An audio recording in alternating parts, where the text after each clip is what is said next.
I recently rewatched the cutscenes of Final Fantasy X, and something that really stood out to me about the game was the deuteragonist Yuna. She's a very well-written character. Dare I say, a strong female character?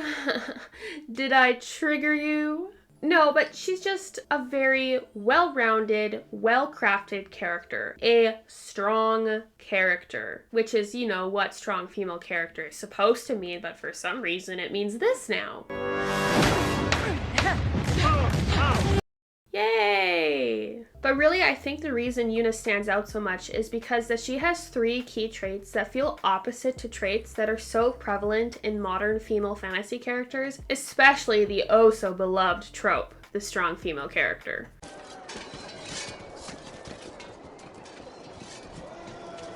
For better or worse, we are all familiar with the strong female character trope. Her battle prowess is only matched by her STEM genius. She takes charge, never backs down, even when things get hard, which for her is rare. Her middle name is Danger, and her second middle name is Russ. See what I did there? Dangerous. Her learning curve is flat, and so are her muscles, even though she can take down a 6'2" grown man. Okay, I'm ragging on the trope because it's fun, but there is a fundamental difference between the trope of strong female character and an actual strong female character, meaning a well-written character who happens to be a woman, which for the sake of this video, I will be referring to as good female character. In the fantasy genre, which often heavily features physical combat, female characters often find themselves stuck in the strong female trope or adjacent to it, meaning they might have a few things that differentiate themselves, but not enough to completely divorce themselves from association with the trope. Arrogance, insanely short or no learning curves, self-righteousness, being better than everyone, never being helped by a guy, never being beaten by a guy, needing to be better than a guy in every possible way. Too often women characters find themselves with these traits for no other reason than to be seen as strong and capable as their male counterpart. Parch, yeah. Which in my opinion is not a creative reason to give a character these traits. Now, again, that's not the only reason why a female character would have this, but it feels like that is becoming a very common reason, and it's kind of annoying. It's also weird to write women in the context of comparing them to men. So unfortunately, characters like Mizu and Vi might find themselves adjacent to the strong female trope because they are physically strong and know how to fight. Now, they are far more developed than your average strong female character. They are very well written, but you just cannot completely separate them from the trope. Now, it's not merely the absence of these tropey traits that make Yuna a good character, but rather the fact that she is one of the few who don't have them. More on that later.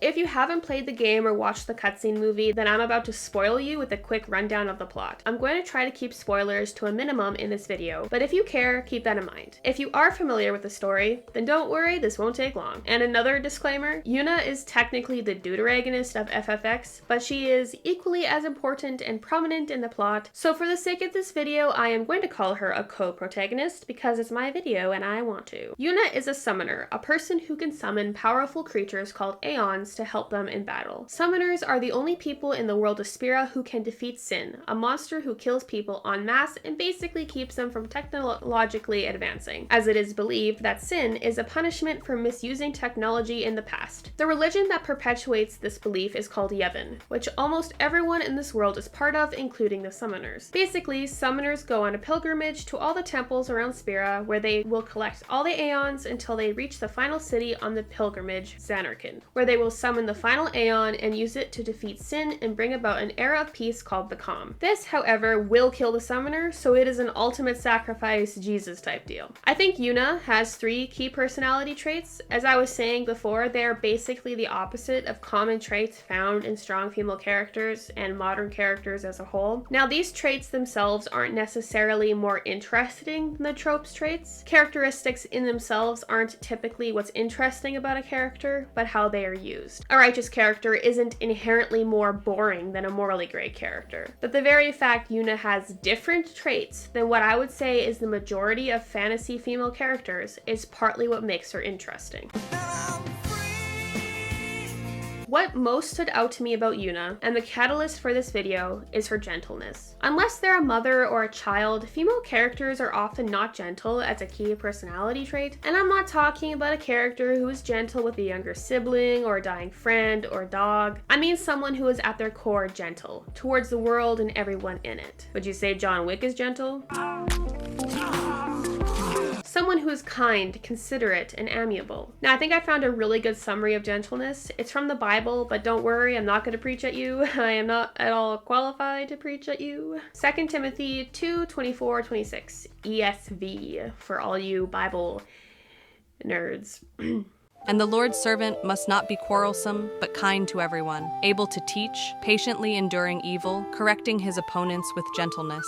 God may perhaps grant them repentance, leading to a knowledge of the truth, and they may come to their senses and escape from the snare of the devil after being captured by him to do his will. So there are two key factors in this version of gentleness: how someone treats others and how someone reacts when treated poorly. Yuna approaches the world like a child that needs to be protected, something beautiful and innocent, even if it is corrupted. She treats the people of Spira with kindness and patience, attempts to correct them when they're incorrect, and to protect against the evil of the world, aka the monster sin and the corrupted religion of Yevon. So Yuna meets the first factor in gentleness, how someone treats others. But what about the second part? How someone reacts to being treated poorly? How does Yuna react when evil is done to her and the people she cares about? In the verse, God's followers are not just told to lie down and let evil overtake them. Now, this verse is likely talking about escaping the corrupting nature of biblical sin, but this can be taken literally as well. Yuna is not a pushover. She fights against corruption and evil. Her entire purpose as a summoner is to kill the monster sin. There are many verses about being slow to anger or having self-control. This does not mean you can never be angry, and self-control does not mean you can't defend yourself or others. There is such a thing as righteous anger, which is basically anger that is morally justifiable, although it is a complicated topic. Being violent is not necessarily in opposition to gentleness, rather the reason for the violence. Violence and conflict are necessary in certain situations. In Yuna's case, the violent act she commits is for the greater good. It is never out of selfishness, spite, unrighteous anger, wrath, envy, etc. Her violence is to protect her friends, the world, and ultimately to rid the world of sin. Which is a pretty on-the-nose name. Gentleness is not weakness or pacifism. It is a spirit of kindness and patience, and Yuna's pilgrimage is a very long walk. They don't even get to drive there. But why am I comparing gentleness to arrogance? They aren't exactly antonyms. I think it's a good contrast, however, because part of being gentle of heart is to be humble. Both according to Wikipedia and the Bible, the two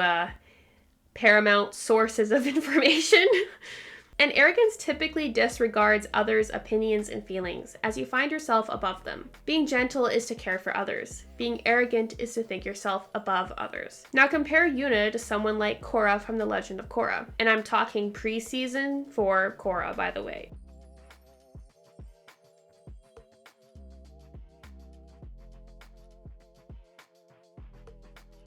They are both Christ figures, but Korra is not gentle. She shares many traits of the strong female character, but she's actually a good female character. But I didn't want to just compare Yuna to strong female characters, because that feels pretty narrow. While both Korra and Yuna are Christ figures, most female Christ figures in fantasy that I've come across fall more in line with Korra than with Yuna. But Yuna falls more in line with actual Jesus. Towing the line, Cassidy, towing the line.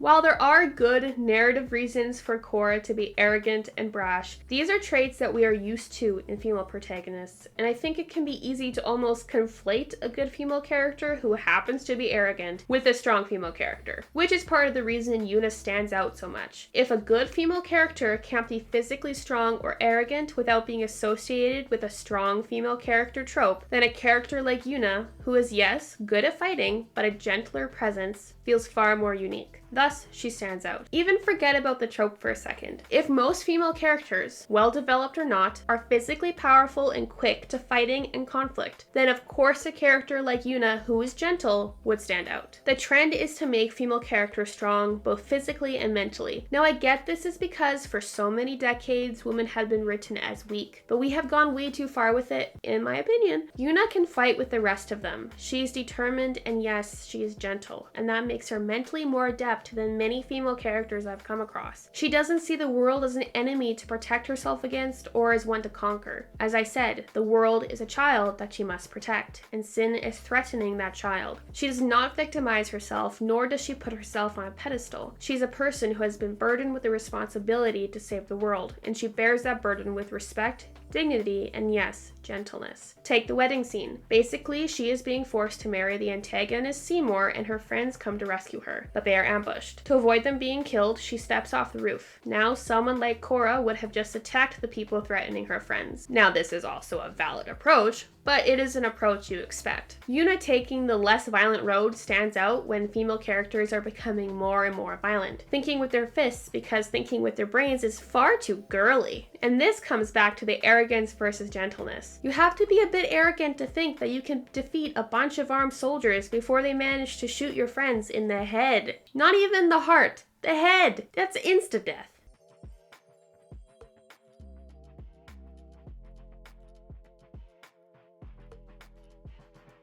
Yuna didn't expect she could, so she chose the safer, gentler option. Suicide. Sorry. Okay, bad joke.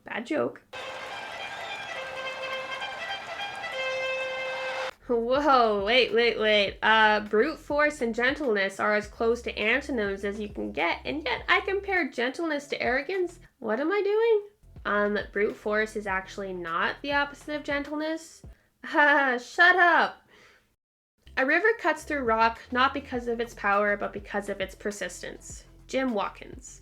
The river cannot cut rock by force alone. It needs persistence, but the goal is to cut through the rock. Brute force can be an answer to a problem, but if it is the only answer, the goal might never be reached. Not every obstacle requires raw power, whether it be fist or magic. Determination poses the question, how do I accomplish my goal? Brute force might be the answer, but sometimes a screwdriver is better than a hammer. Determination is an actual character trait. Brute force is an action. A determined character is mentally strong enough, stubborn enough, or spiteful enough to keep going when the going gets tough. Determination both informs and is informed by other character traits. Yuna is determined to save the world because of her gentleness, and she is selfless because she is determined to save the world. Now, brute force can be informed by character traits, like aggression or stubbornness, but by itself, it doesn't say much about a character except that they are powerful in an power output sense. There's a big difference between Bruce Banner and the Hulk. Some characters are determined and some characters are bulls in a china shop. If the goal is to destroy all the plates, the bull will probably succeed, but not because of any mental fortitude. It just physically can. A determined character is led by their motivation. I mean, determination itself isn't Yuna's goal, saving Spira is. Motivation and determination reinforce each other, for the character, the writer, and the audience. It also makes for more interesting conflict resolution. Now, if a character is led by brute force, then that is their answer for everything. Motivation doesn't carry them to their goal. Their ability to kick and punch carries them. Problems just become targets. It doesn't speak to their motivation or their determination, just their ability to inflict force around them. Now let's say a character is both determined and just likes to use brute force in every situation. Does their determination even mean anything anymore? If they can reliably rely on their raw power to get them to their goal, then do they actually have resolve? Or do they just know that they can force their way through? You don't need to have faith in what you can see. You don't need to hope when you know the outcome. Faith and hope feed determination, and Yuna has to cling to both to get to the end of her journey. Her pilgrimage isn't even supposed to involve fighting until the very end. She collects aeons by praying for them, not by conquering them or killing something. Brute force isn't supposed to be a viable answer until the final boss, Sin. But, you know, FFX is a combat role-playing game, so there's going to be combat, because FFX is a combat role-playing game, so there's going to be combat, because FFX is a combat role-playing game.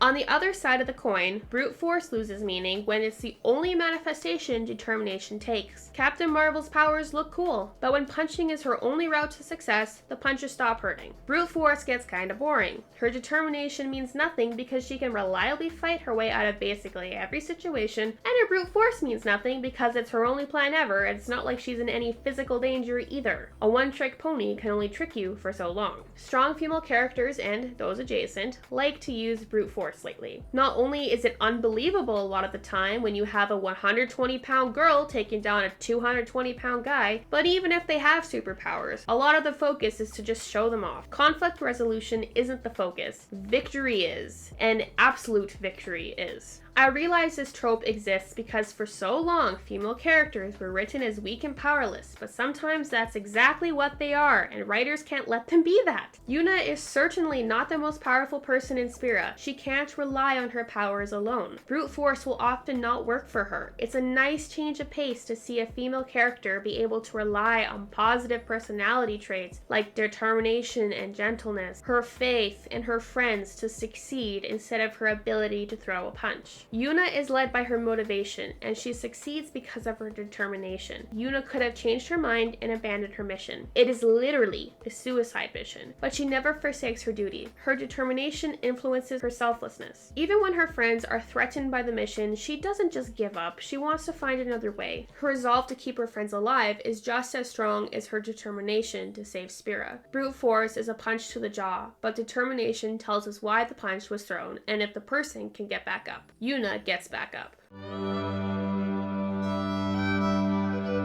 Okay, what the heck is with these non-autonomous comparisons? Shut up. Selflessness is a moral of our society. To give yourself or something you care about for someone else is considered a good thing. Self-righteousness is to give up nothing but think you're moral anyway. When you're self-righteous, you think you're morally superior even when your actions aren't. According to AI, Mother Teresa is the most selfless human in history. But according to literary archetypes, Jesus is. A Christ figure is a character that is an allusion to Jesus or other spiritual prophetic figures, but most commonly Jesus. A Christ figure might perform miracles, fight for justice, be guided by a Father Spirit, and might die or come back to life. Commonly, Christ figures sacrifice themselves for the greater good, becoming martyrs. And even though my videos are known for saying how amazingly positive and optimistic modern stories are, typically, the Christ figure doesn't come back to life. No, that part's overrated. A major trait of a Christ figure is selflessness. That's really the main part of the gig, right? Self-sacrifice and selflessness kind of go hand in hand. Yuna's duty means self-sacrifice. Her entire purpose is to die to defeat sin and bring the calm. Again, a little on the nose. Now, Yuna, a lot like Jesus, actually doesn't want to die. She's afraid. Unlike Jesus, part of her fear is because she is romantically interested in Titus, her garden, and the main character of the story, and she won't get a future with him. But like Jesus again, Yuna doesn't give in to the fear, and in her case, doubt. In fact, her doubt and fear strengthen her selflessness because she remains willing to die. Selflessness is to care more about others' needs and wants than your own. So would it still be selfless if you aren't afraid to give something or yourself up for another person? I think then it would be self-righteousness, because that thing either doesn't matter to you or you know it won't actually be taken from you.